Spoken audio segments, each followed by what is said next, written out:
At tara, pasok tayo dito sa loob. So nandito na sila, Madiday. Nandito sila. Nakapag-try na sila.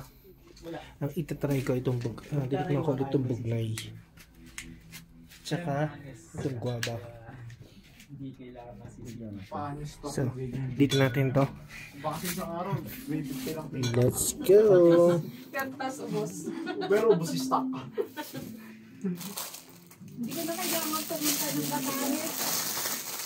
Nakakakay na ako ng Parehas masarap to. Ito. Unahin ko muna yung guava. Guava. Hindi ko pa natikman ko na kasi iba niyan before eh. So, natikman ko na kasi yun last time. So, nadinig ako kahapon. Masarapan daw sila dito. So, I'll try half lang. Dalawa, tatlo. 60. Half lang yan, oh.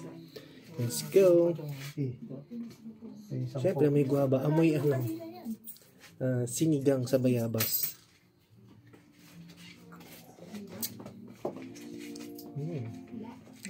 Hindi ko lang yan napansin.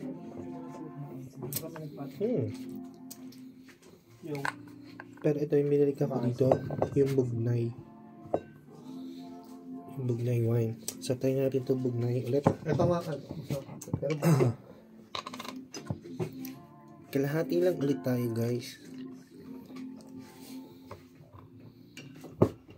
ano binili mo kayo, Bob? Bugnay. Cheers! Happy New Year! Magkano yan? See you next vacation ulit ni Alder Nation. So, may kasama naman tayo iba next year dito.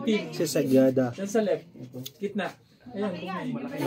Malaki yan. 400 yan. Yan. Tsaka yung nasa taas sa kanan.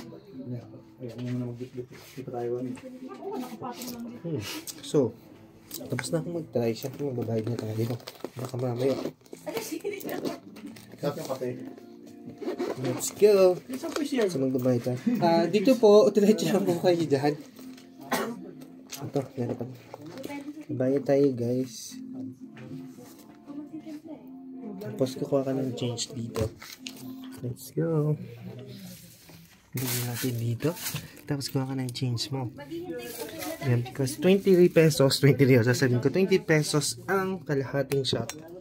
Yan, so ito yung ating change. So, pasyal kayo dito. Ayun yung mga kasama natin. Day! Nakailang ka? Ilang shot ka? Natikman ko lahat yung Lahat? 5 flavors. 5 flavors.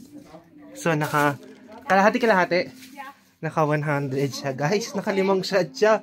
Tapos, bumili pa siya. Anong pinili mong flavor? So, yan. Sila yung second batch na kasama natin last year. Sila, Papa J, Kuya. And, ano gusto ka niya? Ay, yung bugnay. Ito yung last na tinikman ko. And, what? Tape. So, yun. Nice. So, yan, guys. Tapon na natin ito dito. So, punta kayo dito. Pag nakapunta kayo dito sa Sagada, try nyo tong honesty store nila dito, guys. Ayun yung loob, oh. Instagrammable din yung loob, guys. So, I think, doon na muna. Tapusin ko naman tong aking quick content dito dahil mag-groupie naman kami dito. Bye! Thank you so much for watching.